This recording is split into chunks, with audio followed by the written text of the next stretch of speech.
অরক্ষিত ঝুঁকিপূর্ণ অবকাঠামোর কারণে প্রতি বছর বসতভিটা, ফসল ও সম্পদ হারিয়ে নিঃস্ব হচ্ছে হাওর ও উপকূলবাসীর অনেকে। বিশ্বজুড়ে উপকূল বেষ্টিত দেশগুলো জলবায়ুর কারণে দুর্যোগে বরাদ্দ রাখে জিডিপির প্রায় ৫%, কিন্তু বাংলাদেশে এ খাতে চলতি অর্থবছরের বরাদ্দ জুটেছে 0.76%।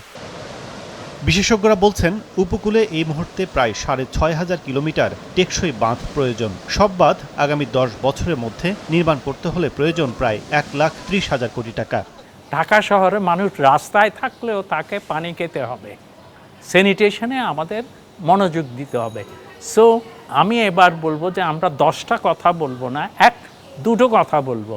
একটা হলো বিশুদ্ধ পানির বন্দোবস্তের জন্য অ্যালোকেশন দেন, আর 2, সমস্ত পাথরের বাঁধ, বোল্ডার আমি একদিনে করতে পারবো না, অন্তত প্রতি বছর 12,000 কোটি টাকা এখানে অ্যালোকেশন দেন।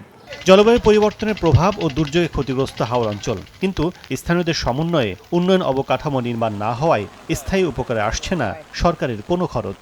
প্রান্তিক এলাকার জনগোষ্ঠী আসলে উপকৃত হচ্ছে না। আমরা অর্থনীতির ভাষায় অনেক সময় বলি ফেস পাউডার ইকোনমি।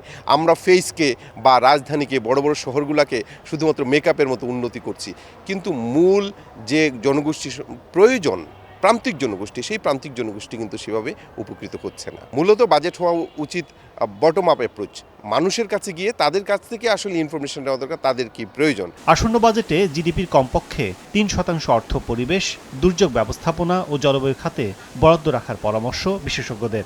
একটা আইডিয়াল সিচুয়েশন যদি আমরা বলি, টোটাল জিডিপির 3% এই জলবায়ু পরিকল্পনার জন্য বরাদ্দ রাখা উচিত। প্রতি অর্থবছরে বাংলাদেশের সার্বিক জলবায়ু অর্থায়নে ঘাটতি $23.4 বিলিয়ন।